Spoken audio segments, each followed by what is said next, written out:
Hello guys, welcome back to Halli Ruchi ಅಮ್ಮನ ಅಡಿಗೆ YouTube channel. ಇವತ್ತಿನ ರೆಸಿಪಿ ಬಂದುಬಿಟ್ಟು ಪತ್ರೊಡೆನ ಹೇಗೆ ಮಾಡ್ಕೊಳ್ಳೋದು ಅಂತ ಅಂದ್ಬಿಟ್ಟು ಇವತ್ತು ನಾನು ನಿಮಗೆಲ್ಲರಿಗೂ ತೋರಿಸ್ಕೊಡ್ತಾ ಇದ್ದೀನಿ. ಮೊದಲಿಗೆ ಈ ಥರ ಪತ್ರೊಡೆ ಎಲೆ ಬರುತ್ತೆ, ಇದನ್ನು ಕೊಯ್ಕೋಬೇಕಾಗುತ್ತೆ. ನಾನು ನೋಡ್ತಾ ಇದ್ದೀರಲ್ಲ, ನಾನು ನಮ್ಮಮ್ಮ ಇಲ್ಲಿ ಕೊಯ್ಕೊಬರೋಕ್ಕೆ ಅಂತ ಅಂದ್ಬಿಟ್ಟು ಹೋಗ್ತಾ ಇದ್ದೀವಿ. ಇದರಲ್ಲೇ ಸ್ವಲ್ಪ ಕಾಡು ಪತ್ರೊಡೆ ಎಲೆ ಇರುತ್ತೆ ಒಂದೊಂದು, ಅದು ತುರ್ಕೆ ತಿಂದರೆ ತುರ್ಕೆ ಆಗಿಬಿಡುತ್ತೆ. ಸೊ ನಾವು ಕ್ಲೀನಾಗಿ ಯಾವ ಎಲೆ ಅಂತ ಗೊತ್ತಿದ್ದರೆ ಮಾತ್ರ ಪತ್ರೊಡೆನ ಕೊಯ್ಕೋಬೇಕಾಗತ್ತೆ. ಸೊ ಈ ಥರ ಕೊಯ್ಕೊಂಬಂದಿರ್ತೀವಲ್ಲ, ಅದ್ರ ಮೇಲೆ ಹುಳ, ಮಣ್ಣು ಸುಮಾರು ಏನೆಲ್ಲ ಇರುತ್ತೆ, ಅದನ್ನು ಕ್ಲೀನಾಗಿ ತೊಳ್ಕೊಬೇಕಾಗತ್ತೆ. ನಾವು ಕ್ಲೀನಾಗಿ ತೊಳ್ಕೊಂಡು ಆದಮೇಲೆ ಅದನ್ನು ಸ್ವಲ್ಪ ಒರೆಸ್ಕೋಬೇಕು. ಕ್ಲೀನಾಗಿ ಅನ್ನೋ ಒಂದು ಬಟ್ಟೆಯಲ್ಲಿ ಸ್ವಲ್ಪ ಒರೆಸ್ಕೊಂಡ್ರೆ ನೀಟಾಗಿ ನೀರು ಇರುತ್ತಲ್ಲ, ಅದನ್ನೆಲ್ಲ ಒರೆಸ್ಕೊಂಡ್ರೆ ಚೆನ್ನಾಗಿ ಹೋಗುತ್ತೆ ಅಂತ ಅಂದ್ಬಿಟ್ಟು.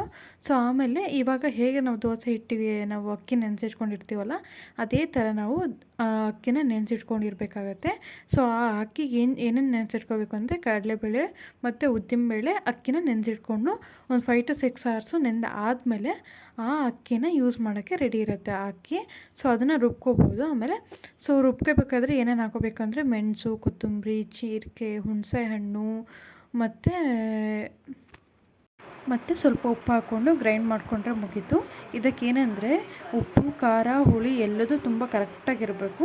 ಆವಾಗಲೇ ಅದು ಚೆನ್ನಾಗಿ ನಮಗೆ ಉಪ್ಪು ಖಾರ ಎಲ್ಲ ಹಿಡ್ಕೊಂಡು ಟೇಸ್ಟಿಯಾಗಿ ಬರುತ್ತೆ. ಒಬ್ಬೊಬ್ಬರು ಒಂದೊಂದು ಥರ ಮಾಡ್ತಾರೆ, ಬಟ್ ನಾವು ಈ ಥರ ಮಾಡ್ತೀವಿ, ತುಂಬ ಚೆನ್ನಾಗಿರುತ್ತೆ. ಈ ಥರ ನೀವು ಒಂದ್ಸತಿ ಟ್ರೈ ಮಾಡಿ ನೋಡಿ, ಈ ಥರ ಮಾಡಿಲ್ಲ ಅಂತ ಅಂದರೆ.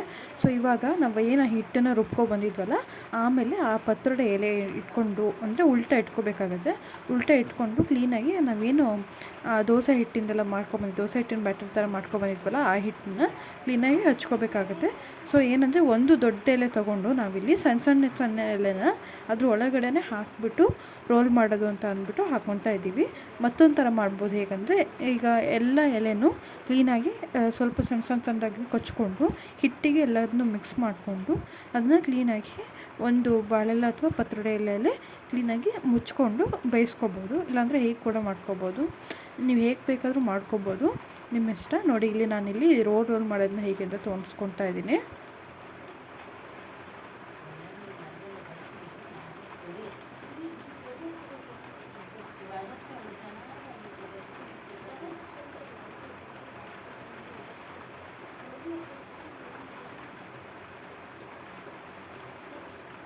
ನೋಡಿ, ಈ ಥರ ಎಲ್ಲ ತುಂಬ್ಕೊಂಡು ಆದಮೇಲೆ ಒಂದು ದೊಡ್ಡ ಎಲೆನೇ ಲಾಸ್ಟಿಗೆ ಮುಚ್ಕೊಂಡು ಕ್ಲೀನಾಗಿ ಫೋಲ್ಡ್ ಮಾಡ್ಕೋಬೇಕಾಗುತ್ತೆ. ನೋಡಿ, ಈ ಥರ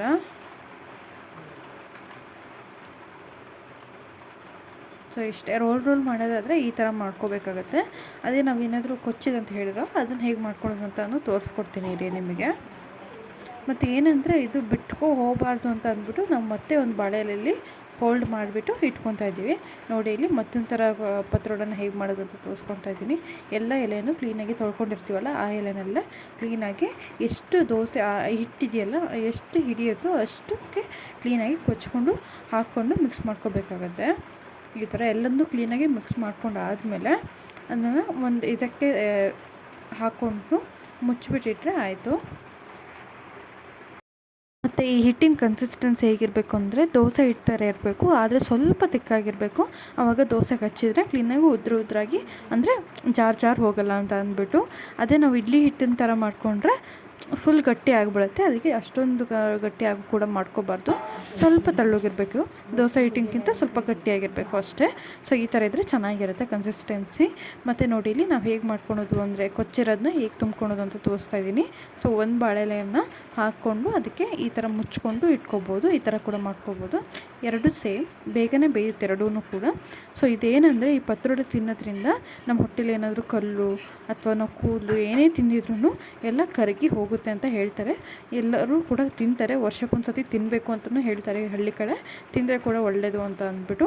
ಸೊ ನಾವೇನಾದ್ರು ಅಕಸ್ಮಾತಲ್ಲಿ ಫುಡ್ ತಿನ್ನಬೇಕಾದ್ರೆ ಮಿಸ್ಸಾಗಿ ಕಲ್ಲು ಮತ್ತು ಕೂದಲು ಎಲ್ಲ ಹೋಗಿಬಿಡುತ್ತಿರುತ್ತೆ, ನಮಗೆ ಗೊತ್ತಿರಲ್ಲ. ವರ್ಷಕ್ಕೊಂದು ಸತಿ ಹಳ್ಳಿಯವರೆಲ್ಲ ಈ ಥರ ಮಾಡ್ಕೊಂಡು ತಿಂತಾರೆ. ಈ ಥರ ಕಳೆಲೆ ಈ ಥರ ವರ್ಷಕ್ಕೊಂದು ಸತಿ ಏನೇನು ಸಿಗುತ್ತೆ ಅದನ್ನೆಲ್ಲ ಮಾಡ್ಕೊಂಡು ತಿಂತಾರೆ. ಇದರಿಂದ ಯೂಸ್ಫುಲ್ ಕೂಡ ಇದೆ.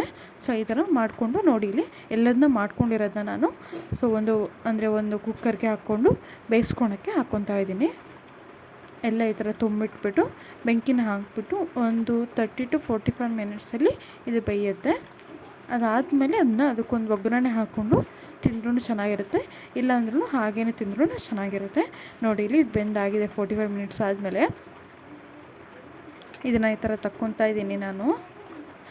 ಸೊ ಇದನ್ನು ತಕ್ಕೊಂಡಾದ್ಮೇಲೆ ಕ್ಲೀನಾಗಿ ಕೊಚ್ಕೋಬೇಕು. ನೋಡಿ ಇಲ್ಲ ರೋಲ್ ಮಾಡಿದ್ನಲ್ಲ ಅದು ಹೇಗಾಗಿದೆ ಅಂತ ಅಂದ್ಬಿಟ್ಟು. ಸೊ ಇವಾಗ ಅದು ಕೊಚ್ಕೊಂಡು ಇಟ್ಕೊಂಡಿದ್ವಲ್ಲ ಅದನ್ನು ತೋರಿಸ್ತೀನಿ ರೀ. ನೋಡಿ ಇಲ್ಲಿ ಕೊಚ್ಕೊಂಡು ಇಟ್ಕೊಂಡಿದ್ನಲ್ಲ ಅದು. ಸೊ ಅದು ಇದು ಹೇಗೆ ಡಿಫ್ರೆನ್ಸ್ ಕಾಣ್ತಿದೆ ಅಂತ ಅಂದ್ಬಿಟ್ಟು. ಸೊ ಇವೆರಡನ್ನೂ ಇವಾಗ ನಾವು ಕೊಚ್ಚಬೇಕು ಸಣ್ಣದಾಗಿ ಕೊಚ್ಚಿಬಿಟ್ಟು ಒಗ್ಗರಣೆ ಹಾಕ್ಕೊಂಡು ತಿಂದರೆ ತುಂಬಾ ಚೆನ್ನಾಗಿರುತ್ತೆ. ಸೊ ನಾವಿಲ್ಲಿ ಕೊಚ್ಕೊತಾ ಇದ್ದೀವಿ ನೋಡಿ. ಇದನ್ನು ಸಣ್ಣದಾಗಿ ಕೊಚ್ಕೊಂಡು ಇದಕ್ಕೆ ಸ್ವಲ್ಪ ಈರುಳ್ಳಿ, ಮೆಣಸು, ಉಪ್ಪು, ಬೆಲ್ಲ ಹಾಕಿದ್ರೆ ತುಂಬ ಟೇಸ್ಟಿಯಾಗಿ ಬರುತ್ತೆ. ಬೆಲ್ಲ ಹಾಕ್ತಿದ್ರೂ ನಡೆಯುತ್ತೆ, ನಾವಿಲ್ಲಿ ಬೆಲ್ಲ ಹಾಕ್ಕೊತಾ ಇಲ್ಲ. ಸೊ ಇದನ್ನೆಲ್ಲ ಕೊಚ್ಕೊಂಡು ಒಗ್ಗರಣೆ ಹಾಕ್ಕೊಂಡು ತಿಂದರೆ ತುಂಬ ಟೇಸ್ಟಿಯಾಗಿರುತ್ತೆ. ನೋಡ್ಕೊಬನ್ನಿ ಹೇಗೆ ಮಾಡೋದು ಅಂತ ಅಂದ್ಬಿಟ್ಟು. ನೋಡಿ ಇಲ್ಲಿ ಸ್ವಲ್ಪ ಒಂದು ಬಾಣಲಿಗೆ ಸ್ವಲ್ಪ ಎಣ್ಣೆ ಹಾಕ್ಕೊಂಡು ಸ್ವಲ್ಪ ಜೀರಿಗೆ ಮತ್ತು ಬೆಳ್ಳುಳ್ಳಿ ಇದ್ರೆ ಹಾಕ್ಕೋಬೋದು, ಇಲ್ದಿದ್ರೆ ನಡೆಯುತ್ತೆ. ಹಾಕ್ಕೊಂಡಾದ್ಮೇಲೆ ಸ್ವಲ್ಪ ಈರುಳ್ಳಿನ ಹಾಕ್ಕೊಂಡು ಕ್ಲೀನಾಗಿ ಸ್ವಲ್ಪ ಬಾಡಿದ್ಮೇಲೆ ಅದಕ್ಕೆ ನಾವೇನು ಕೊಚ್ಕೊಂಡ್ಬಂದಿರ್ತೀವಲ್ಲ ಅದನ್ನು ಹಾಕ್ಕೊಂಡು ಸ್ವಲ್ಪ ಹೊತ್ತು ಬಾಡಿಸಿದ್ರೆ ಆಗುತ್ತೆ. ಮತ್ತು ಬೆಲ್ಲ ಹಾಕೋದಾದರೆ ಇವಾಗ ನಾವು ಈರುಳ್ಳಿ ಹಾಕಿದ್ವಲ್ಲ ಅದು ನೆಕ್ಸ್ಟ್ ಸ್ವಲ್ಪ ಬೆಲ್ಲ ಹಾಕ್ಕೊಂಡು ಸ್ವಲ್ಪ ಹೊತ್ತು ಬಿಸಿ ಮಾಡ್ಕೊಂಡಾದ್ಮೇಲೆ ಕೊಟ್ಲನ್ನ ಹಾಕ್ಕೊಂಡು ಕ್ಲೀನಾಗಿ ಮಿಕ್ಸ್ ಮಾಡಿಕೊಂಡ್ರೆ ತುಂಬ ಅದೇನಂದರೆ ಸಾಫ್ಟ್ ಆಗಿಬಿಡುತ್ತೆ. ಫಸ್ಟಿಗೆ ಕೊಟ್ಲು ಮಾಡಿಟ್ಟಿದ್ದಾಗ ಗಟ್ಟಿ ಇರುತ್ತೆ, ಅದಾದಮೇಲೆ ಸಾಫ್ಟ್ ಆಗಿದೆ, ತಿನ್ನೋಕ್ಕೂ ತುಂಬ ಚೆನ್ನಾಗಿರುತ್ತೆ. ನೋಡಿ ಎಂಜಾಯ್ ಮಾಡಿ. ಮತ್ತು ಈ ವಿಡಿಯೋ ನಿಮಗೆ ಇಷ್ಟ ಆಗಿದ್ರೆ ಲೈಕ್, ಶೇರ್, ಸಬ್ಸ್ಕ್ರೈಬ್ ಮಾಡೋದು ಮರಿಬೇಡಿ. ಮುಂದಿನ ವಿಡಿಯೋದಲ್ಲಿ ಸಿಗೋಣ.